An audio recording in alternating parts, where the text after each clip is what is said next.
Hello and welcome to the show. Like I've mentioned in the last couple of episodes, I've been doing a series of community development, things in society that helps build society, and especially with schools. One such school is Cravenby Secondary School. I hope they still call it that. They did that when I was still there. And they're building a school hall, and that's obviously going to assist the surrounding society and also assist the learners in what they're doing in terms of the facilities that they have. Mrs. Shakira Ismail is here, and she's going to talk to us about that project and how you, as a viewer, can assist. Ms. Shakira, welcome. Shukran so much. So it's been a long time since I've been at the school. Yes. I've left there in 1991. That time it was called Standard 7. I think it's called grade something now, grade 9, yes. I think. So I still get a bit confused when people talk about all of that and one realizes how old you've become. but be that as it may, I have fond memories of Cravenby. School was different at the time. We were naughty, but we were not naughty. I think you know what I mean by that. But be that as it may, as we go along, learners develop and they require certain things. And one such thing is the hall that you guys require there. And I know that you have some stakeholding assisting you with that, but you need further assistance, and that's why we're going to talk about that today.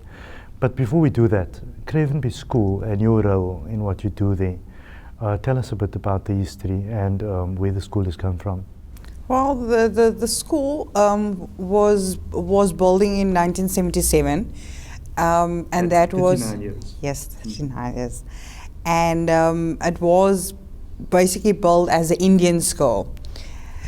The years passed, and the community of Cravenby actually decided they really needed a high school. So it started as a primary school. Oh, yes. That's why we see the two different types of bricks there. And then obviously they actually wanted to have it inside the community, which they probably decided, look, having a high school under the one name, and that's why the secondary, where it comes to the combined school of Cravenby, the primary and the high school together.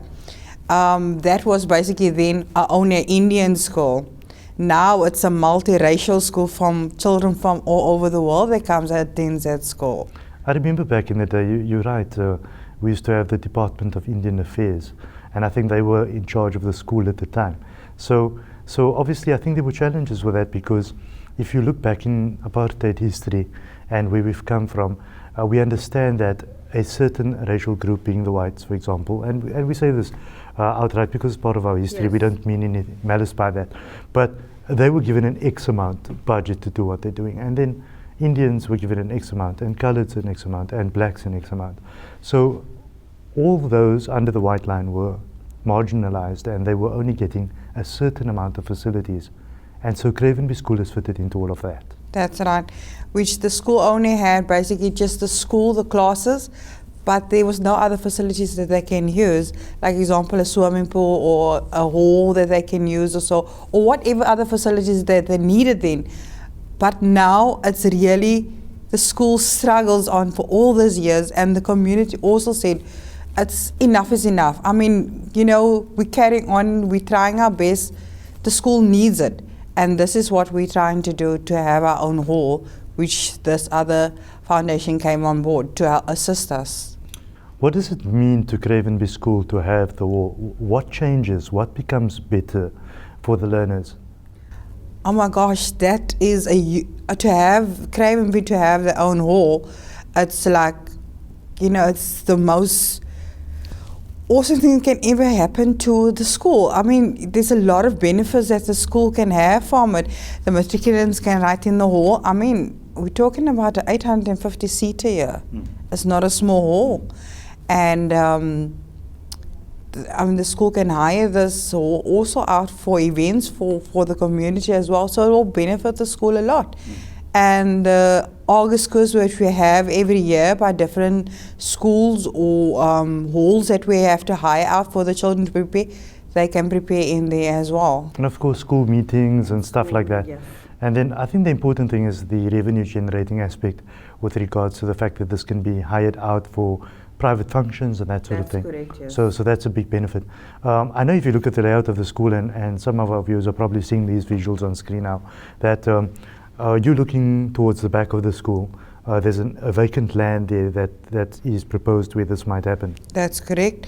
Which is there's the MTN tower also at the back. Okay, that is fine. But the foundation is already laid out already. They know exactly where to build it because the planners came to the school to come see the land to see where everything will be starting off and vacant off and cut off where the school cannot go near to and so onwards. So everything is drawn and set up already, planning and everything. Excuse the pun, but the groundwork is done. The groundwork is done. So all of that is in place already. The only thing that you guys are doing now is you're working on the funding and the contracts are in place. People have agreed to this and they feel that they need this. Now, I know before the show started, you spoke to me about the fact that certain stakeholders have come in and put in substantial amounts to start the project off, and those are big amounts that we spoke about. Yes. But what is the actual amount required, firstly, for starters, to make this all happen? You're talking about the overall? Yes, the overall amount. The overall amount is a 6.5 mil. So effectively, we see all of that's already happened. So the pre-planning is done, the stats are done, the research is done, and we're ready to go forward. The community is in agreement, and they understand that they require all of this to benefit the students, of course. But now we look at investment from key people, and you mentioned substantial amounts to me that I'm very interested in. Some over 3 million, some over 2 million. Tell us about that, and how did that come about in the first place? Well, Garden Cities is one of the main. They are one that is actually putting a 3.5 million down. That's a huge amount. Is. What makes someone invest so much? Well, according to him, to John Matthews, he's the CEO of Garden Cities. He's got a passion for the school. I'm not sure where does his passion come from, but he does have the passion for the school. He sees one of the schools for some reason that needs to have this all. And he is a person that also, and the company that he's working for, they are ones that, build halls for schools that really needs it. But obviously you need to show your side how eagerness, how committed you basically are of having your own school and where your funds is all about. So that is the one. Then WCD, they also came on board and they gave a 2.3 million. That's also very substantial. Yes. So you're sitting with 3.7 and you're sitting with 2.5, and you have a balance there that needs to be accumulated. Yes. But the load is off your shoulder, I must admit. It's a substantial amount. It is a substantial amount, but where the school needs to bring their part as well. Everything can't fall out of the sky and you sitting backwards. So the school needs to have 550,000 to raise funds. 250,000 must be put down on the 1st of June, and that is the start of date when they start building. Right, so that's to say we're really going ahead and we're doing this. Yes. So 550,000 is what you require. What are you currently doing to raise that funds before we ask the public how they're going to do this? Okay, we had a lot of fundraising so far, small little ones that they had on the school as well. We had a big one now, a Mother's Day event last weekend. So these are little events to raise. So if you can package 10 and 15,000 after every event, it goes towards the total there that you require. We were involving the children as well, the learners, which we had, Valentine's, we raised funds of the school. We had our dragon boat racing as well, which was also a huge success of the primary school. And then we had our Mother's Day event last weekend, Saturday, that was the 14th, the 14th yes, of May. And that was a huge success because the people really enjoyed themselves. Our next one will be Heritage Day. That will be in September because obviously it's now Ramadan coming up, exams coming up, so we're just quieting everything down now. Is the community coming to the table? We know that they are attending the events that you've got going. You said that they're enjoying the events coming there, but are they coming to the table to help you guys make this happen? To be honest, look, it's all new for for the community as well, where the school is asking for contributions and donations and so. Normally, in the previous years before that, the school did ask, and it's almost like, okay, they're having a function, but it's never gonna be, they planning everything, but they don't go through with it. So it's almost like it's a false type of thing. Yeah. So we collect all this money, we're doing this and the other, but 5 years down the line, my kid is out of the school, but guess what? The pool is not there. So we know that's happened, but I think that I think maybe society needs to understand, and especially the Cravenby community, which I think I did this interview purely because I come from the community, yes, and that I have been at the school, and I feel that going back all this time, at some point in your life when you've graduated and you've in some standard become something in life that people recognize to be, you need to give back to that society that you came from. And that's one of the reasons I said, come onto the show and let's talk about this so we can give back as a TV channel in at least telling people what the story is and how they need to get involved. But looking at this aspect of you saying that there were some plans in the past and things don't materialize, I think that there are issues around all of that. And those issues may include the fact that sometimes you don't reach those targets and those projects fall flat. There's a change in management. There's many things that makes projects not happen. But I know for a fact, and we checked this out, so I can tell my viewers is you guys are going ahead with this plan because we've had everything checked out before the interview. So we can assure our viewers that this plan is going ahead, and you guys are on the verge of doing that, and they need to assist. Viewers need to assist. And it doesn't matter where you are in the country, you can still contribute because it goes towards somebody's development out there. It doesn't need to be in your community. Just, you know, the new SGB of the school, I'm not sure the previous SGB of the school didn't do anything. They did and things, but like I said, the community didn't really believe the school can do it or, you know, take the word what they were doing. They did have the little community projects that they done, where to raise funds, which it was materialized, which people did enjoy themselves and so onwards. It was a success as well, where the community supported wise, but not money wise. Now it's almost like now we're taking it from to A to Z now. We are serious to raise funds. We're not standing back now. So we're taking everything serious. We're doing everything that in our utmost power to go forward with this project. So there are some people that you're surrounded with that you mentioned earlier on today that sort of form a cornerstone in the operations and a driving force behind all of this to make sure that this project happens. And that's not normally easy because I think many of us have this idea that we can do something, but these things come into fruition based on the people that we're surrounded by. Who are those people? She is a lady that was on the previous SGP years ago when she had still children on the school. Her children was all graduated, finished with school, they're in varsity and so onwards. So she's basically, you know, not on basically on the board of the SGP, but she's a subcommittee. But she's got this passion to help this school. And if it was not for her to have this good word with the CEO of Garden Cities, I don't think we will be the #1 on the list. We will probably be 7th, 10th. We won't be on the priority, like he said, like we are the priority on that number 10 list. So I really feel grateful for her, whatever good word she had to put in. I mean, which she is the project manager of the school hall. So you sit on the governing body, like most schools have a governing body, and I think you're at the helm of that at the moment. Then you have the other structures of the school itself, and that's the principal and his team, and then you have the teachers and whoever that might be. How do they fit into all of this, and what have they been doing to make sure this happens? Well, everybody on the governing body, each one is a help for her, and each one do their contribution towards it. They seek for sponsors. There's no laying back of none of us and things. Whether it's a teacher, whether it's a principal, each one is doing their duty.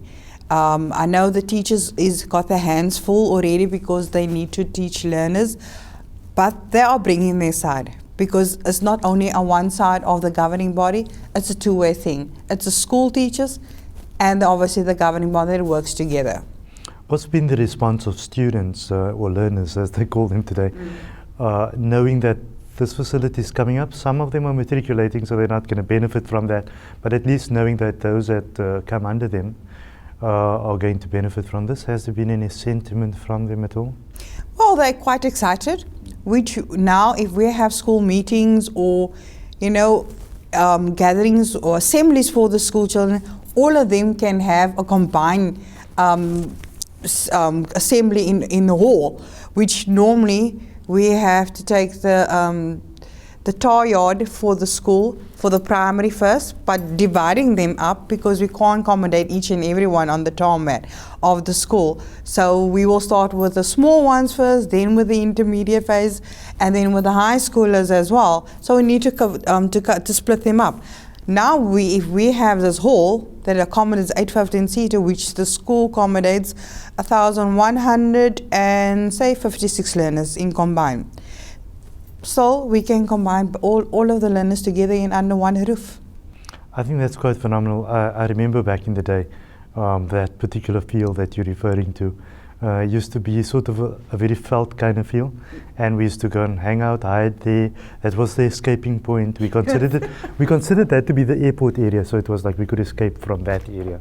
Like, if we were going to bunk, in Cape Town we call it bunking, I'm not sure in the other cities, so that's where all of that. I think it's still called bunking. We got those very fond memories of all of that went on there, and I know that I have a feeling that the community is going to respond and they're going to get involved, because if you guys have gone to the point where you've got it all done, 80%, we're just trying to fill in that gap of just over R500,000, that's not a big task at all. No, it's just not a big task. What's your message to your current sponsors? You speak about John, and I know that the fact that he has come on board and said that we're going to do this is a big thing. What's your message to him and people of his likes? Well, we only met him on our memorandum when we saw the memorandum that evening, and his wife. And I have to say, from the SGB of the school, I really thank him for putting our school on the #1 list. I must thank the lady that whatever magic words she pushed in his ears or said in his ears, I say shukran to her as well, and her name is Mayronisha Bridgman. Which she is the project manager, which she will be handling all the bigger details of this whole project on school.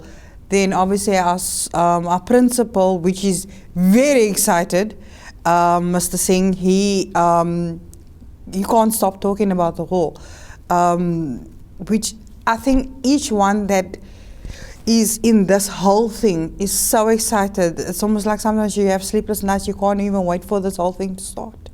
So, Mr. Singh, you say that he's fairly excited about this. Has he expressed any sentiment to you regarding this? Does he see it as perhaps a big development? It is a big development because the school never had one. They always spoke about it, but like never materialized before.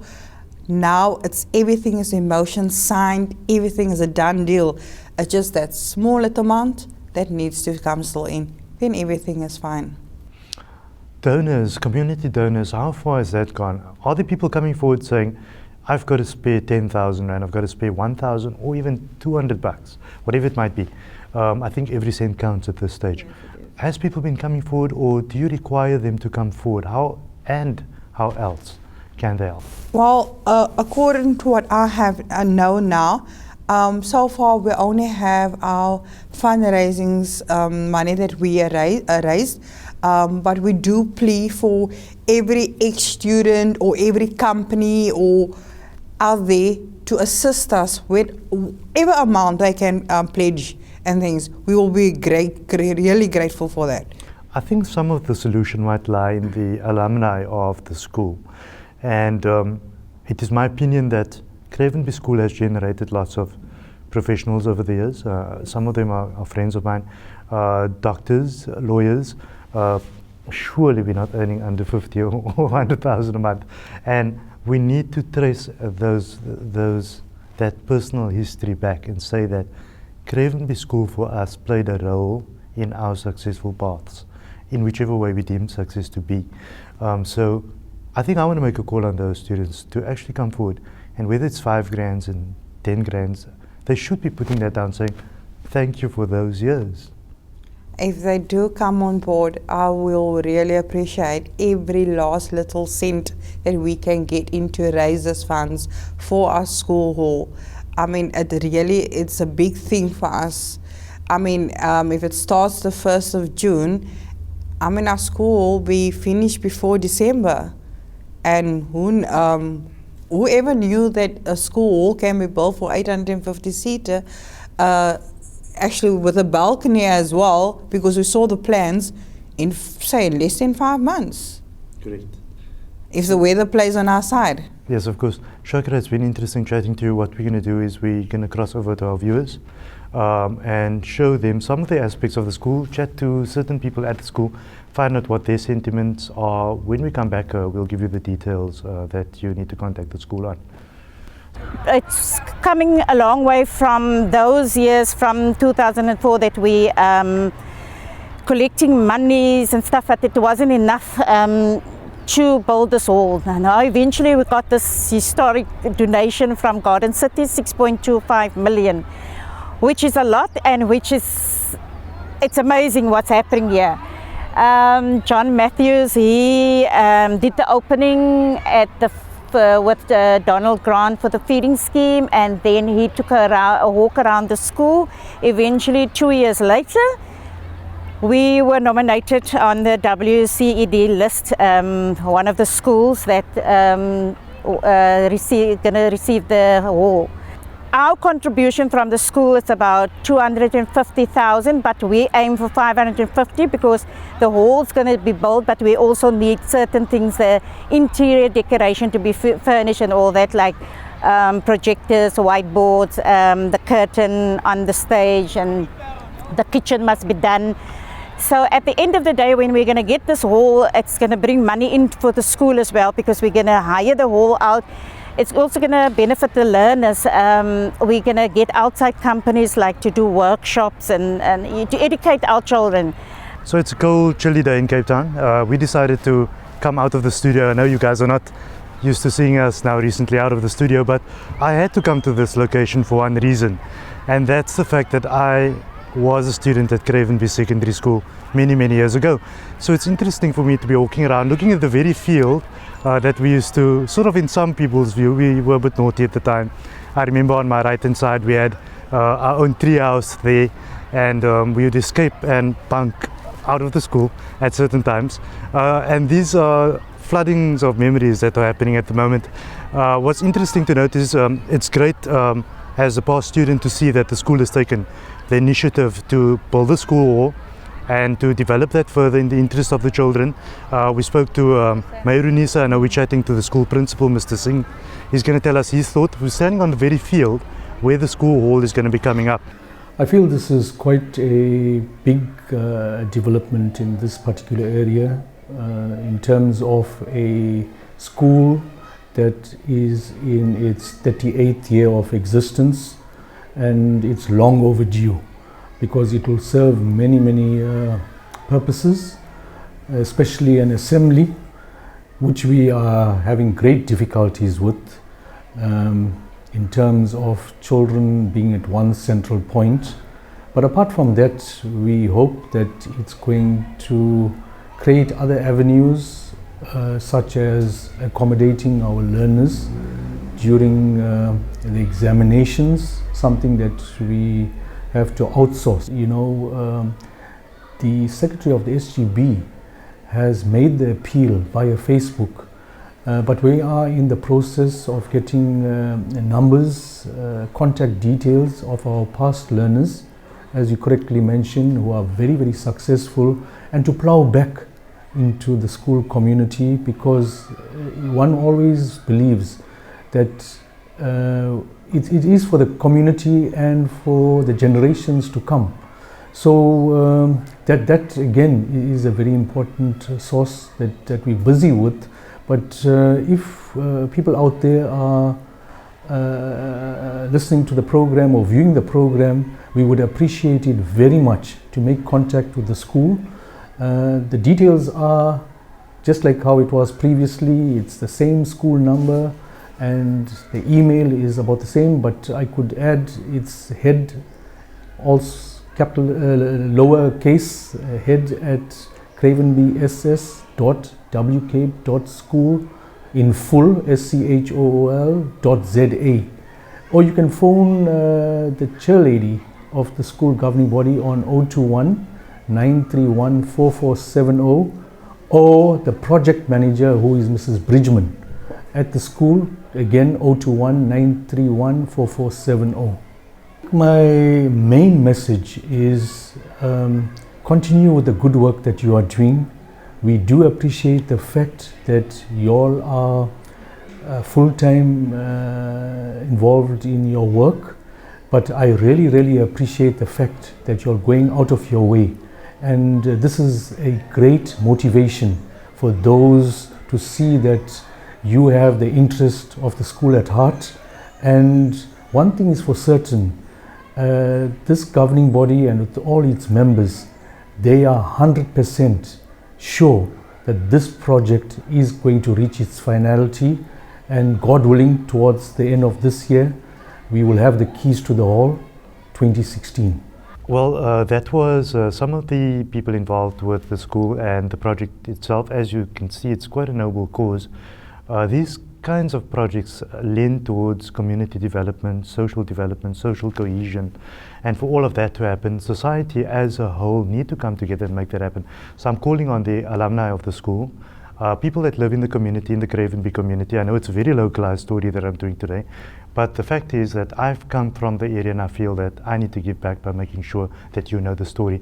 Thank you for joining us. Details on the screen. Goodbye.